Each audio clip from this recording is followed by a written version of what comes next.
بسم اللہ الرحمن الرحیم۔ سامعین السلام علیکم۔ آج ہم ایک ایسے عظیم معجزے کے بارے میں بات کریں گے جو ہمارے پیارے نبی حضرت محمد صلی اللہ علیہ وآلہ وسلم کی زندگی میں پیش آیا اور جس سے ہم واقعہ معراج کے نام سے جانتے ہیں۔ یہ ایک رات کا سفر تھا جس میں نبی کریم صلی اللہ علیہ وآلہ وسلم کو زمین سے لے کر 7 آسمانوں تک اور اللہ تعالیٰ سے ملاقات کا شرف بخشا گیا۔ اللہ تعالیٰ نے قرآن کریم میں فرمایا، پاک ہے وہ ذات جو اپنے بندوں کو راتوں رات مسجد حرام سے مسجد اقصی تک لے گئی۔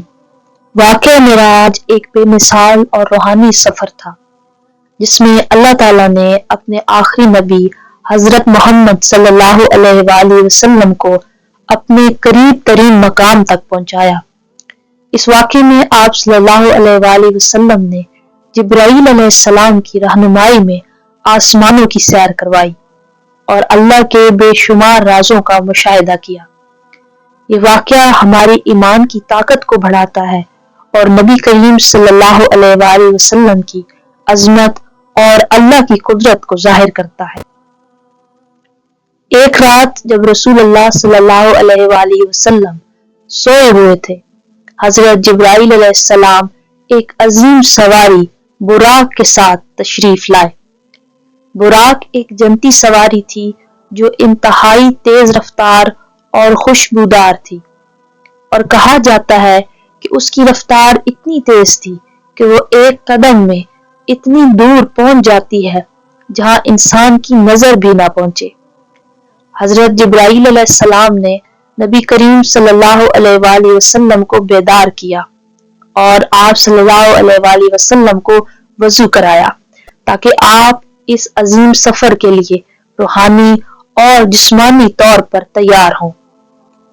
وضو ایک اسلامی طہارت کا عمل ہے جو عبادت سے پہلے ضروری ہے، اور یہاں اسے اللہ کے قریب جانے کے لیے تیاری کے طور پر انجام دیا گیا۔ کچھ روایات میں ذکر ہے کہ اس موقع پر حضرت جبرائیل علیہ السلام نے رسول اللہ صلی اللہ علیہ وآلہ وسلم کے سینہ مبارک کو کھولا اور آپ کے قلب اطہر کو آب زمزم سے دھویا۔ اس کے بعد دل کو ایمان، حکمت اور نور سے بھر دیا گیا۔ یہ عمل روحانی بلندی اور معراج کے عظیم سفر کی تیاری کے لیے کیا گیا۔ حضرت جبرائیل علیہ السلام نے نبی کریم صلی اللہ علیہ وآلہ وسلم کو براق پر سوار کیا اور آپ دونوں مسجد حرام سے مسجد اقصی یعنی مکہ مکرمہ سے بیت المقدس تک سفر کرتے ہیں۔ اس سفر میں براق کی تیز رفتار نے انہیں بہت جلد مسجد اقصی پہنچا دیا، جہاں آپ صلی اللہ علیہ وآلہ وسلم نے کئی انبیاء سے ملاقات کی اور انہیں سلام کیا۔ جب آپ صلی اللہ علیہ وآلہ وسلم مسجد اقصی پہنچے تو وہاں تمام انبیاء اکرام موجود تھے۔ حضرت جبرائیل علیہ السلام نے رسول اللہ صلی اللہ علیہ وآلہ وسلم کو ان کی امامت کے لیے منتخب کیا اور آپ صلی اللہ علیہ وآلہ وسلم نے تمام انبیاء علیہ السلام کی امامت کی۔ اس کے بعد آپ صلی اللہ علیہ وآلہ وسلم کا سفر معراج شروع ہوتا ہے، جس میں حضرت جبرائیل علیہ السلام آپ کو لے کر آسمانوں کی طرف روانہ ہو گئے۔ آپ صلی اللہ علیہ وآلہ وسلم نے پہلے آسمان پر حضرت آدم علیہ السلام سے ملاقات کی، انہوں نے خوش آمدید کہا اور اپنی اولاد کے بارے میں دعائیں دی۔ دوسرے آسمان پر حضرت عیسیٰ علیہ السلام اور حضرت یحییٰ علیہ السلام سے ملاقات کی اور انہوں نے نبی کریم صلی اللہ علیہ وآلہ وسلم کو سلام کیا۔ تیسرے آسمان پر حضرت یوسف علیہ السلام سے ملاقات کی، جن کی حسین شکل اور اعلیٰ مقام کا مشاہدہ کیا۔ چوتھے آسمان پر حضرت ادریس علیہ السلام سے ملاقات کی، جنہیں قرآن میں بلند مقام دیا گیا ہے۔ پانچویں آسمان پر حضرت ہارون علیہ السلام سے ملاقات کی اور آپ صلی اللہ علیہ وآلہ وسلم نے ان سے دعائیں لیں۔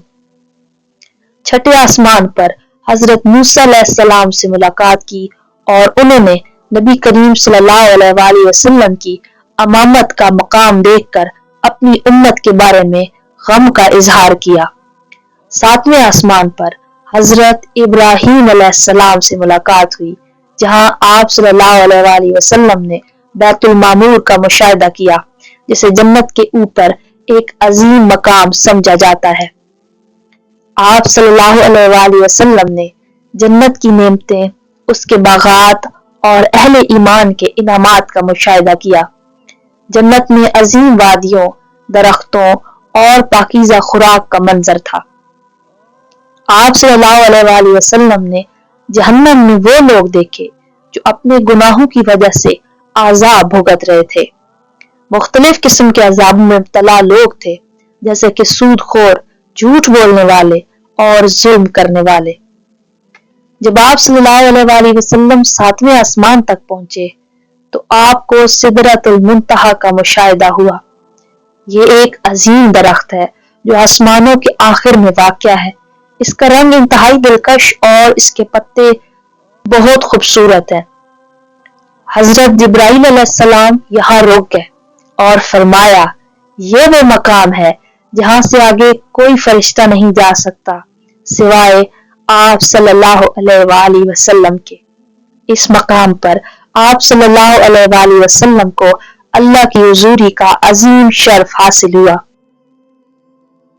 اللہ تعالیٰ نے آپ صلی اللہ علیہ وآلہ وسلم کو ابتدائی طور پر 50 نمازیں دی تھیں، لیکن حضرت موسیٰ علیہ السلام کی نصیحت پر نبی کریم صلی اللہ علیہ وآلہ وسلم نے اللہ سے نمازوں میں تخفیف کی درخواست کی۔ اللہ تعالیٰ نے 50 نمازوں کو 5 نمازوں میں تبدیل کر دیا، لیکن ان کا ثواب 50 کے برابر رکھا۔ جب رسول اللہ صلی اللہ علیہ وآلہ وسلم واپس زمین پر لوٹے تو آپ صلی اللہ علیہ وآلہ وسلم نے دیکھا کہ وقت ویسا ہی تھا جیسے آپ صلی اللہ علیہ وآلہ وسلم نے سفر شروع کیا تھا۔ آپ کا بستر ابھی تک گرم تھا، جو اس بات کی نشاندہی کرتا ہے کہ یہ سفر معجزاتی طور پر بہت کم وقت میں مکمل ہوا۔ مکہ مکرمہ میں تمام حالات ویسے کے ویسے تھے جیسے آپ صلی اللہ علیہ وآلہ وسلم نے سفر شروع کیا تھا۔ سامعین، واقعہ معراج ہمیں اللہ تعالیٰ کی قدرت، نبی کریم صلی اللہ علیہ وآلہ وسلم کی عظمت اور نماز کی اہمیت کا سبق دیتی ہے۔ یہ واقعہ اس بات کی نشاندہی ہے کہ اللہ کا قرب اور اس کی عبادت اتنی ہی نماز کی اہمیت بھی ہے۔ معراج کا سفر نبی کریم صلی اللہ علیہ وآلہ وسلم کے لیے ایک اعزاز تھا، بلکہ یہ پوری امت کے لیے ایک سبق ہے کہ ہمیں اپنے رب کے ساتھ تعلق مضبوط کرنے کے لیے نماز کی پابندی کرنی چاہیے۔ معراج کی حقیقت ہمیں یہ سکھاتی ہے کہ اللہ کی ہدایت کی روشنی ہماری زندگیوں میں اجالا لاتی ہے، اور نماز ایک ایسا وسیلہ ہے جو ہمیں اللہ کے قریب کرتا ہے۔ ہمیں معراج کے پیغام کو سمجھنے اور اس پر عمل کرنے کی اللہ تعالیٰ توفیق عطا فرمائے، آمین۔